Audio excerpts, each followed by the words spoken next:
সরষেতে আরেকটা রোগ হয়, যেটা হচ্ছে কি গাছের যখন ফুল ফল আসে, ফুল ফল আসা থেকে একদম ম্যাচুরিটি পর্যন্ত রোগটা দেখা দিতে পারে, যেটাকে হচ্ছে হোয়াইট রাস্ট বলা হয়।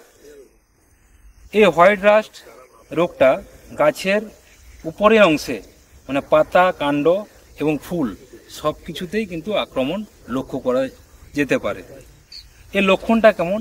এই লক্ষণ হচ্ছে পাতার তলার অংশে কি হয়, ছোপ দাগ লক্ষ্য করা যায় এবং পরবর্তীতে এই ছত্রাকের যে পাস্চুল বলা হয় সেগুলো ফেটে গিয়ে এবড়ো খেবড়ো আকারের দাগ লক্ষ্য করা যায় এবং গাছটা বসে যায়। অনেক ক্ষেত্রে দেখা যায় যে পুষ্পমঞ্জুরি থাকে, যে ফুলটা থাকে, এই পুষ্পমঞ্জুরিটা ফুলে না পরিণত হয়ে সেটা কি হয়, ডাঁটা আকারে হয়ে যায়, একটা সবুজ অংশের মতো লক্ষ্য করা যায় এবং একটা গুচ্ছ মাথা টাইপের লক্ষণ দেখা যায়। তাহলে এই ধরনের লক্ষণ দেখা দিলে আমরা খুব সহজে বুঝতে পারবো এটা কিন্তু হোয়াইট রাস্ট, যেটা ছত্রাকের জন্য হচ্ছে। ছত্রাকের জন্য যদি এই প্রবলেমটা লক্ষ্য করা যায় তাহলে অবশ্যই সেই যে জমিটাতে সর্ষে চাষ করছি ওই জমিটাতে চেষ্টা করব যে সর্ষে জাতীয় ফসল যাতে না চাষ করা যায়, এটাকে ম্যানেজ করার জন্য। তার সাথে সাথে যেটা বললাম, মাটিটাকে শোধন করতে হবে। মাটি শোধনের জন্য ট্রাইকোডার্মা ভিরিডি একর প্রতি 2 কেজি হারে আমরা জমি তৈরি করার সময় দেব এবং ট্রাইকোডার্মা ভিরিডি যখন দেব চড়া রোদে নয়, বিকেলের দিকে জমিতে দেওয়ার সাথে সাথে মাটির সাথে মিশিয়ে দেব।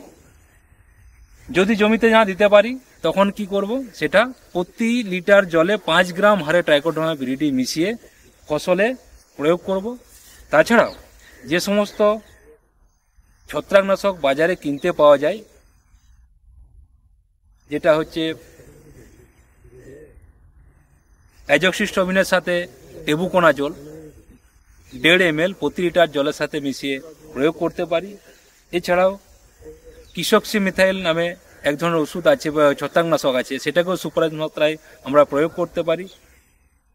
ক্লোরোথালোনিল 2 গ্রাম, থায়োফেনেট মিথাইল 1 গ্রাম, এই দুটোকে ওষুধকে একসাথে মিশিয়ে, মানে এই ছত্রাকনাশক দুটোকে একসাথে মিশিয়ে প্রতি লিটার জলের যে সুপারিশ মাত্রাটা বললাম সেই সুপারিশ মাত্রায় যদি প্রয়োগ করা যায় তাহলে এই যে রোগের প্রাদুর্ভাব এটাকে কমানো যাবে।